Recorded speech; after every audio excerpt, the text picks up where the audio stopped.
It's April. April is always hot at Lalghat. The day hasn't begun yet. People wait in scraps of shade. Some have travelled for many hours to be here this early. Some by bus, some by bicycle.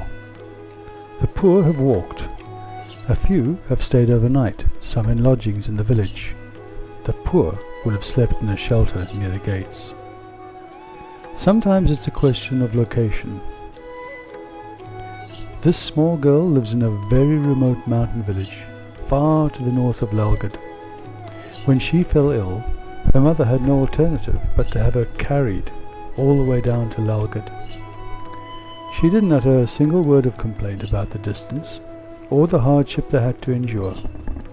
She didn't have to think twice, because there was only one option: Lalghat. It took this little group nearly 2 days to reach Lalghat. It'll be harder going back. Early in the morning, it's a picture of patience at Lalghat, until the gates open. The fleet of foot will get to the register first. It's run if you can. Women and men, old and young. Abandon the children, you'll find them again later. Just get to the registration window as quick as possible. Otherwise it'll be a long day and there could be many hours journey home again. The tide of people will flow in all morning. But we'll take a snapshot of just three. 3 people, no more or less noticeable than anybody else. 2 little girls and their father, who would have looked twice. As the tides flood in, those discharged from the wards float out. But for every one discharged, there are many needing to be admitted. They're always the last to shuffle past, those for whom cure from leprosy has never really been understood, because they continue to suffer its horrible effects. At the registration window, the people really pile up. People in this part of Nepal are not really used to orderly conduct. Life is more about survival. Grab what you can when you can get it. It's the strong who survive. So it's up to the clerks to maintain some order and impartiality. They patiently strive to create some discipline out of the chaos. Women on one side, men on the other, more or less. These are the first people of the day. By the end of this particular day in April, there will have been almost 400 people stretching through these windows, waiting to grab that piece of paper that will give them access to either a doctor or a health assistant. Being in the outpatients department on a busy morning can be a confusing and even alarming experience. It just seems chaotic. The disorder, the scramble. But there is a system, and the Nepalis know it and respect it. The orderlies stay calm and focused. They shout out instructions which somehow reach through the general hubbub to reach the people they call. If you watch when a shout goes out, you will invariably see somebody pushing and squeezing through the thong in response. There is a triage system.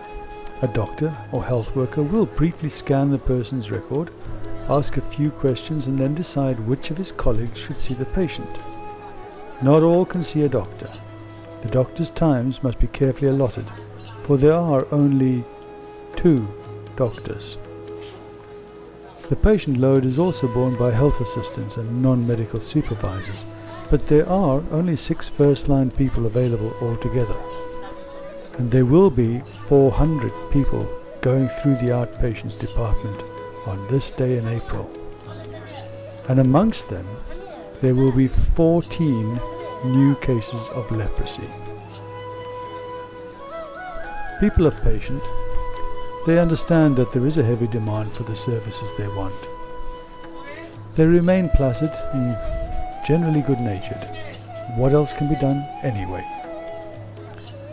The verandas are crowded, so some must wait under a shady tree planted for that precise purpose many years ago, when it was understood that one day just such a tree would be needed in the hot months before the monsoon. Most of the people who wait out here are family members who had brought others for treatment. For many, the journey has been long and tiring, and the shade gives a little welcome relief. But what of the woman on her own? Mightily women generally never travel unaccompanied by a male relative, but this woman sits apart. This looks like a sad story. It will be another of many that will continue to echo around Lalgod long after the clamour has subsided.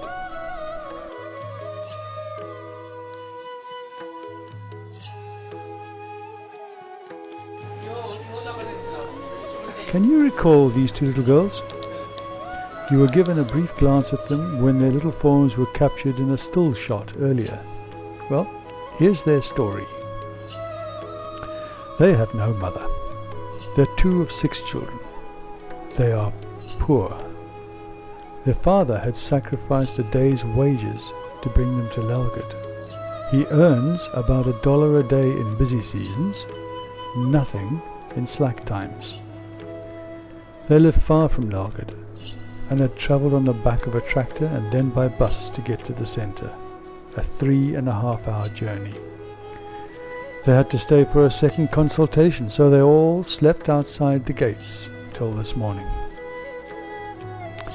A day earlier, we found them with their father outside the laboratory. Both little girls had just been diagnosed as having leprosy and had just been through the trauma of a skin smear test. They were upset. They were alarmed to be in such an alien place, so far from home. They were distressed to see their father cry when he was told that they had leprosy. They didn't understand what it meant, leprosy. They didn't understand it, but it made their father cry. Babita has patches over some vital nerves and is in grave danger. At any time through her treatment, the disease could cause the patches to flare up, and if they do, she could suffer nerve damage. Judging by the sights of the patches, Babita could lose feeling in her hands, which could also become paralyzed. She could lose the power to close her eye, which could lead to blindness. She could lose the muscle power that enables her to smile, so that she would never smile again. Will her circumstances allow her to get the treatment she will need over the next year and perhaps beyond that? Who knows? She's poor. Tablets can't treat that. So can Lalgod find the resources to ensure that she will get the services she needs to protect her? Well, that's up to us. Do we need to think twice?